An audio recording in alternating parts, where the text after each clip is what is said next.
হরে কৃষ্ণ। পুরুষোত্তম ব্রত পালনের বিবিধ নিয়মাবলী সম্পর্কে আজকে আমরা জানব। ব্রত পালনে কী কী গ্রহণ করা যাবে, কী কী বর্জনীয় এবং প্রয়োজনীয় মন্ত্রাবলী এবং বিবিধ নিয়মাবলী আজকে আমরা শ্রবণ করব। তো যারা হবিষণ্য গ্রহণ করে ব্রত পালন করছেন তারা কী কী গ্রহণ করতে পারবেন, সকলের জন্য কী কী বর্জন আমরা আলোচনা করব।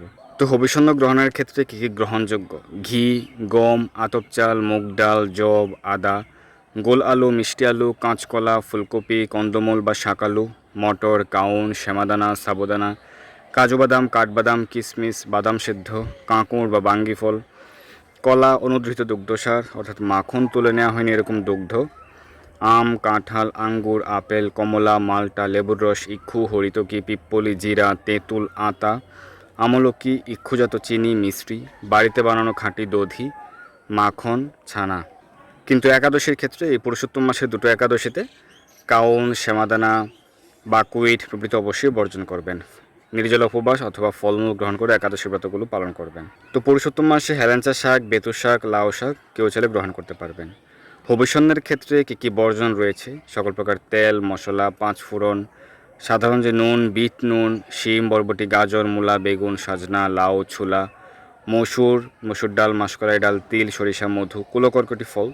কুলকর্কটি ফল হচ্ছে ডুমুর, চেরি ফল, বহুবীজি ফল, বেল, ডালিম, তরমুজ, পেঁপে, জম্বির বা জামের, গুড়ালেবু, সেদ্ধ চাল বর্জন, নালিতা, পাট শাক, আচার, পেঁয়াজ, রসুন, মাশরুম, পরান্ন ভোজন, অন্যের বাড়িতে আহার করা, পরদার গমন অর্থাৎ অবৈধ স্ত্রীসঙ্গ, পরনিন্দা, ক্ষৌরকর্ম প্রভৃতি বর্জন রয়েছে।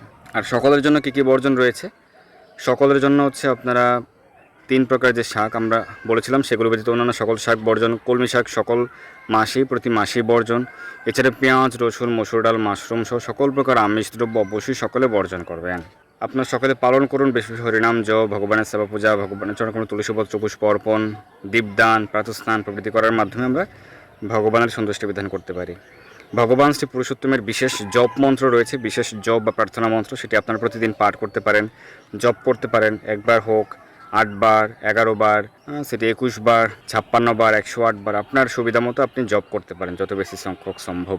গোবর্ধনধরম বন্দে গোপালম গোপরূপিণম গোকুল উৎসবম ঈশনম গোবিন্দম গোপিকা প্রিয়ম। যারা ভগবান পুরুষোত্তমকে নারকেল অর্ঘ্য দান করতে চান, অর্ঘ্যমন্ত্র রয়েছে: দেব দেব নমস্তভ্যম পুরাণ পুরুষোত্তম গৃহান অর্ঘ্যম ময়া দত্তম রাধয়া সহিত হরে। প্রণাম মন্ত্র রয়েছে: বন্দে নবঘন শ্যামম দ্বিভুজম মুরলীধরম পীতাম্বরধরম দেবম সরাধম পুরুষোত্তমম।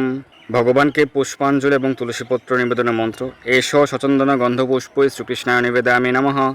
এষ সচন্দন গন্ধপুষ্পৈ শ্রীরাধিকায় নিবেদয়ামি নমঃ। এতানি সচন্দন তুলসীপত্রাণি শ্রীকৃষ্ণায় নিবেদয়ামি নমঃ। আরেকটি বিশেষ নমস্কার বা প্রণাম মন্ত্র রয়েছে, সেখানে আমরা রাধাকৃষ্ণের যুগল প্রণাম করতে পারি: নৌমি নভঘন শ্যামম পিতবাস সম অচ্যুতম শ্রীবৎস ভাসিতরস্কম রাধিকা সহিতম হরিম। বিবিধ নিয়মাবলী রয়েছে কিছু, যা শাস্ত্রলেখ রয়েছে, চলুন আমরা শাস্ত্র থেকে শ্রবণ করছি। সর্বপ্রকার মৎস্য এবং আমিষ দ্রব্য, মাংস প্রভৃতি সর্বপ্রকার আমিষ দ্রব্য বর্জন করতে হবে।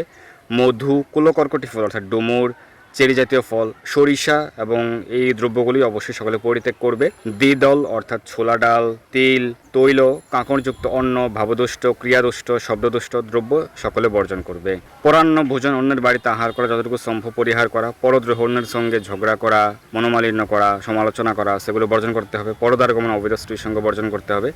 পুরুষোত্তম মাসে দেবতা, বেদ, গুরু, গাভী, ব্রতী যারা ব্রত পালনকারী, স্ত্রীলোক, রাজা এবং মহাজনের নিন্দা পরিত্যাগ করতে হবে। কারো নিন্দা করা যাবে না, বিশেষ করে দেবগণের নিন্দা, বেদাদি শাস্ত্রের নিন্দা, বেদ পুরাণাদি শাস্ত্রের নিন্দা করা যাবে না। গুরুদেব, গাভী মাতা, যারা অন্যরা ব্রত পালন করছে তাদের নিন্দা করা প্রভৃতি বর্জন করতে হবে। মায়েদের নিন্দা করা যাবে না, রাজা মহাজনের নিন্দা করা যাবে না। এবং জন্তুর অঙ্গ উদ্ভূত চূর্ণ আমিষ, যেমন ঝিনুক চূর্ণ, ফলের মধ্যে জম্বির, জামের বা গুড়ানেবো আমিষ, সেগুলো বর্জন। ধান্যের মধ্যে হচ্ছে মসুরিকা, মসুর ডাল এবং পর্যুষিত অন্য আমিষ। গাভী দুগ্ধ ব্যতীত ছাগল দুগ্ধ, মহিষ দুগ্ধ আমিষ, সেগুলো বর্জন। ব্রাহ্মণের বিকৃত সর্বপ্রকার নুন, ভূমিজাত নুন, তাম্রপাত্র স্থিত গব্য, চর্মস্থিত জল এবং নিজের জন্য পাচিত অন্য আমিষ। এই মাসে সকলে চেষ্টা করতে পারেন ব্রহ্মচর্য পালন করা, যতটা সম্ভব নিজের ইন্দ্রিয়কে সংযম করা, ভূমিতে শয়ন করা, পত্রে ভোজন করা, কলা পাতা পলাশ পাতায় ভোজন করা এবং বিকেলে ভোজন পুরুষোত্তম মাসে কারোর সঙ্গে প্রজল্প না করা, সেগুলো আমরা প্রচেষ্টা করতে পারি। কাকদৃষ্ট অন্ন, শ্রুতকান্ন, দীপাচিত অন্ন, দগ্ধান্ন গ্রহণ করা যাবে না। রান্না করার পর ভগবানকে ভোগ নিবেদনের আগে কাক বা অন্যান্য পাখি দেখেছে। শ্রুতকান্ন মানে হচ্ছে কারো বাড়িতে নতুন সন্তান হয়েছে, সেই সন্তান জন্ম হেতু অসুচকাল চলছে 10 দিন, তো সেই সময়কালে সেই বাড়ির অন্ন গ্রহণ করা যাবে না। দীপাচিত অন্ন মানে হচ্ছে সেদ্ধ চালের অন্ন এবং দগ্ধান্ন গ্রহণ করা যাবে না। পেঁয়াজ, রসুন, মুস্তা, ছত্রা, গাজর, নালিতা, কেমুক নামক মূলক, মূলা, সাজনা, শিম, বরবটি, পটল, বেগুন প্রভৃতি বর্জন করুন। আমরা কার্তিক বা মাঘ মাসেও এই নিয়মগুলি পালন করি। প্রাতকালে উঠে পূর্ব আহ্নিক ক্রিয়া অর্থাৎ প্রাতকালীন যে আহ্নিক ক্রিয়া, প্রাতকালীন ক্রিয়া, সেগুলি সমাপনপূর্বক ভগবান শ্রীকৃষ্ণকে ভক্তিপূর্বক হৃদয়ে স্মরণ করে পূর্বোক্ত নিয়মগুলো গ্রহণ করবে। ব্রত 3 প্রকার: উপবাস, ব্রত, নক্ত, অভিসন্ন গ্রহণ এবং এক ভোজন। পুরোপুরি উপবাস, ফুল ফাস্টিং করতে চান সেক্ষেত্রে ফলমূল গ্রহণ করে, ফল গ্রহণ করে, জল গ্রহণ করে, ফল জল দুধ গ্রহণ করে 1 মাসব্যাপী ব্রত পালন করেন। সেটি সম্ভব না হলে হবিষ্যন্ন গ্রহণ করে 1 মাসব্যাপী হবিষ্যন্ন গ্রহণ করে ব্রত পালন করেন। সেটি সম্ভব না হলে স্বাভাবিকভাবে নিরামিষ আহার বা কৃষ্ণপ্রসাদ গ্রহণ করে ব্রত পালন করা যেতে পারে। যিনি পুরুষোত্তম ব্রত পালন করেন তাঁর দেহে সকল তীর্থক্ষেত্র দেবতাগণ থাকে। এই ব্রত উদযাপন অর্থাৎ ব্রত সমাপন সম্পর্কে বাল্মীকি মুনি বলেছেন যে কৃষ্ণপক্ষের চতুর্দশী, নবমী অথবা অষ্টমী তিথিতে পুরুষোত্তম মাসে এই ব্রতের উদযাপন বা সমাপন করতে হয়। তো আমরা 1 মাস ব্রত পালন করে এই কৃষ্ণপক্ষের চতুর্দশীতে 1 মাস পর কৃষ্ণপক্ষের চতুর্দশীতে আমরা ব্রত সমাপন করি, সেদিন উদযাপন করতে হয়। উদযাপন সম্পর্কে বাল্মীকি মুনি কি বলছেন? বিশুদ্ধ ভক্ত ব্রাহ্মণকে নিমন্ত্রণ করে সমাহিত মানে উদযাপন ক্রিয়া করবে, অর্থাৎ আমিষাহারী ব্রাহ্মণ নয়, শুদ্ধ আচারনিষ্ঠ ব্রাহ্মণ, সদাচারী প্রসাদভোজী ব্রাহ্মণ, বিশুদ্ধ ভক্ত ব্রাহ্মণকে নিমন্ত্রণ করে সমাহিত মানে উদযাপন ক্রিয়া করবে। পঞ্চ ধ্যানের দ্বারা অতি সুন্দর সর্বত ভদ্র রচনা করবে। 4টি কলস মণ্ডল উপরে স্থাপন পূর্বক চতুর্বহ প্রীতি কামনায় শ্রীফলান্বিত করবে। সৎ বস্ত্র বেষ্টিত পান দ্বারা চতুর্বহ স্থাপন করবে। শ্রী রাধা মাধবকে করশের সঙ্গে স্থাপন করবে। বেদ বেদাঙ্গ পারক বৈষ্ণব আচার্যকে বরণ করবে। চতুর্বহ জপ করে চতুর্দিকে 4টি দ্বীপ প্রজ্বলিত করবে। ক্রমে শ্রদ্ধা ভক্তির সঙ্গে সপত্নীক স্ত্রী সহকারে নারকেলাদি অর্ঘ্য দান করবে। পরে ভক্ত ব্রাহ্মণে পূর্ণপত্র দান করে আচার্যকে দক্ষিণা দেবে, তারপর দান করবে। এই সময় উপযুক্ত বৈষ্ণব ব্রাহ্মণকে ভাগবত দান করার বিধি রয়েছে। যাদের পক্ষে সম্ভব বৈষ্ণব ব্রাহ্মণকে গীতা ভাগবত দান করতে পারেন। ব্রাহ্মণকে সংপরিত কাংসপাত্র দান করার বিধি রয়েছে। পরে ব্রাহ্মণকে ঘৃত পায়েস ভোজন করাবে। সকলকে অন্ন বিভাগ করে দিয়ে স্বজনের সঙ্গে এই পুরুষোত্তম ব্রত পালন করে আপনারা শুদ্ধ ব্রাহ্মণ বৈষ্ণবকে ভোজন করাতে পারেন। দান সকলকে অন্ন ভোজন করিয়ে তারপর প্রতিবেশীদের ভোজন করিয়ে উদযাপন করে ব্রত নিয়ম পরিত্যাগ করবে। যেদিন পারণ সেটির কথা বলা হয়েছে। এই শাস্ত্রে শ্রী পুরুষোত্তম ব্রত সম্বন্ধে পূর্বে যে সমস্ত বিধি, সে সমস্ত সর্ববর্ণ ধর্মপরায়ণ ধার্মিক লোকের পালনীয়, অর্থাৎ পুরুষোত্তম ব্রত ব্রাহ্মণ, ক্ষত্রিয়, বৈশ্য, শূদ্র, চতুর্বর্ণ সকল বর্ণের সকল ধার্মিক লোকেদের পালন করা কর্তব্য। ভারত ভূমিতে জন্ম লাভ করে যে গৃহাসক্ত নরাধমগণ শ্রী পুরুষোত্তম ব্রত কথা শ্রবণ এবং ব্রত পালন করে না, সেই দুর্ভাগাগণ জন্ম তাই সকলকে এই ব্রত পালন করতে হবে। যারা এই মনুষ্য জন্ম লাভ করে পুরুষোত্তম ব্রত পালন করে না এবং ব্রত যে মাহাত্ম্য সেটি শ্রবণ করে না, তাদেরকে কি দুঃখ ভোগ করতে হয়? পুত্র বিয়োগের দুঃখ, মিত্র বিয়োগের দুঃখ, গান্ধারীর মতো দুঃখ। দ্রৌপদী পাণ্ডবরা প্রথমে যে দুঃখ ভোগ করেছিলেন সেরকম দুঃখ ভোগ করতে হবে। নিজেদের আপনজনের বিয়োগজনিত দুঃখ ভোগ করতে হবে। তাই অবশ্যই সকলে ব্রত পালন করুন।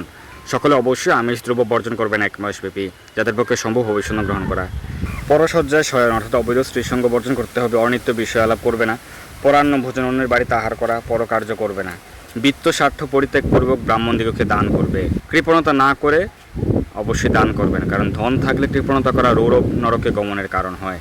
প্রতিদিন বৈষ্ণব ব্রাহ্মণদিগকে উত্তম ভোজন দিবে। ব্রতী নিজে দিবসের 8ম ভাগে ভোজন করবে।